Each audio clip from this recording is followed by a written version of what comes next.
कोयना नदीला महाराष्ट्राची जीवनदायिनी म्हणून ओळखलं जातं। 5 वर्षांपूर्वी कोयनेकडे पावसानं पाठ फिरवली आणि अख्खं कोयना जलाशय उघड्यावर पडलं। वीज निर्मितीही जवळपास थांबली। इतर राज्यांकडून वीज विकत घेण्याची वेळ आली। पण यंदा 1 जून पासून आतापर्यंत कोयना परिसरात सरासरीपेक्षा 30% जास्त पाऊस झालाय। त्यामुळे सगळीकडेच आनंदाचं वातावरण तयार झालंय।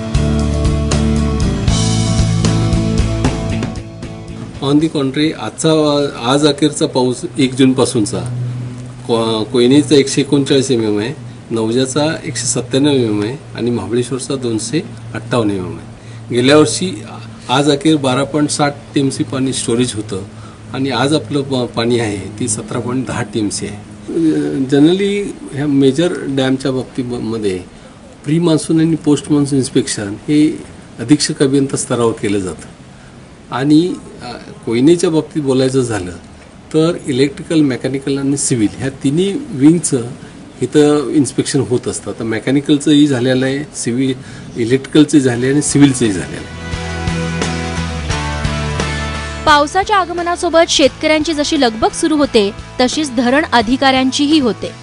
पाण्याचा व्यवस्थित साठा होण्यासाठी आणि वीज निर्मितीसाठी धरणातील यंत्रांची योग्य काळजी घेणं गरजेचं असतं। कोयना धरणातील यंत्रांची देखरेख पूर्ण झाल्याचं इथले अधिकारी सांगतात।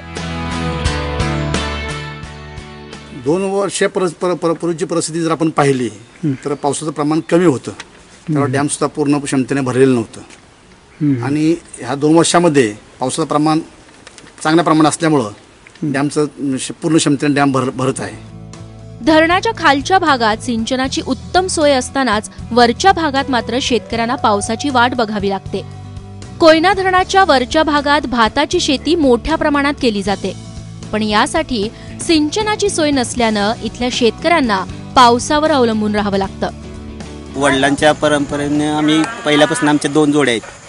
आता आम्ही भुईमूग, भात, सोयाबीनची पेरणी आता चालू आहे आमची। आता पावसाचा मोसम चांगला पडल्यामुळे आम्ही आता सोयाबीन पेरणी आता केलेली आहे चालू आणि लागवडीला आता खत टाकून पेरणी चालू केली। भात आता अजून लावलेलं नाही, पेरले, उगवल्यानंतर मग लावायचं 1 महिन्यानंतर। पाऊस पडला तरच भात, बाकी काय मग काही इकडे पिकू शकत नाही। आणि खालच्या लोकांना कसं पाणी असतंय, सगळं त्यांना ती पिकवतात। आमच्याकडे काय पिकतंय फक्त भात, नाचणी वगैरे काही पिकत नाही। मान्सून महाराष्ट्रात दाखल झाला असं असताना कोयना मात्र कुठे आपल्याला वेगळ्या पद्धतीचं चित्र पाहायला मिळणार नाही। कोयनेच्या धरण परिसरामध्ये मात्र अतिशय चांगल्या पद्धतीचा पाऊस झालेला आहे। इथं आता कर्मचारी आहेत, कर्मचारी आता देखभाल आणि इतर काही कामं जी आहेत ते आटोपण्याचा प्रयत्न त्यांचा चालू आहे। गतवर्षीपेक्षा आता 5 TMC पाणीसाठा हा धरणच्या या धरण पाणलोट क्षेत्रामध्ये असल्याचं म्हणजे धरणामध्ये असल्याचं सांगितलं जातंय। कर्नाटक राज्याला जवळपास 3.33 TMC इतका पाणीसाठा दिले गेलेला आहे। कर्मचाऱ्यांचा आणि इथल्या अधिकाऱ्यांचा एक अंदाज आहे की गेल्या वर्षीपेक्षा चांगल्या प्रकारचा पाऊस हा कोयना परिसरात होईल। कॅमेरामन निहार सह राहुल तपासे, ABP माझा, कोयना नगर, सातारा।